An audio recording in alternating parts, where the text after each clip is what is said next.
সাম্প্রতিক সময়ে দিনাজপুরের নবাবগঞ্জে একটি ব্যতিক্রমী ও মানবিক কর্মসূচি পালিত হয়েছে।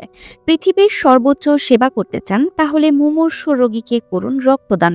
এই স্লোগানকে বুকে ধারণ করে স্থানীয় স্বেচ্ছাসেবী সংগঠন মাহমুদপুর ব্লাড ডোনেশন সোসাইটি এক বিশাল কর্মযজ্ঞের আয়োজন করেছে।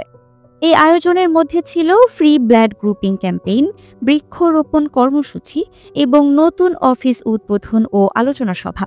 বৃহস্পতিবার ৪ সেপ্টেম্বর উপজেলার মোগরপাড়া ডিগ্রি কলেজ মাঠে সকাল ১১টা থেকে দুপুর ২টা পর্যন্ত চলে ব্লাড গ্রুপিং কার্যক্রম। এই কার্যক্রমে কয়েক শতাধিক মানুষের রক্তের গ্রুপ নির্ণয় করা হয়েছে, যাদের অনেকেই প্রথমবারের মতো তাদের রক্তের গ্রুপ সম্পর্কে জানতে পেরেছেন। মাহমুদপুর ব্লাড ডোনেশন সোসাইটির এই উদ্যোগটির একমাত্র লক্ষ্য মানব সেবা। একঝাঁক তরুণ তরুণী এবং শিক্ষার্থীদের এই মানবিক কার্যক্রমে অংশগ্রহণ দেখে এলাকাবাসী খুবই আপ্লুত। তারা মনে করেন, শিক্ষা জীবনে এমন অসাধারণ চিন্তাভাবনা ও মানবিক কার্যক্রম আগামী প্রজন্মকে উন্নত দেশের গর্বিত নাগরিক হিসেবে গড়ে তুলতে সাহায্য করবে। ক্যাম্পেইনের বিষয়ে সংগঠনের উদ্যোক্তারা বলেন, বর্তমানে যে কোনো প্রয়োজনেই রক্তের গ্রুপের তথ্য অপরিহার্য।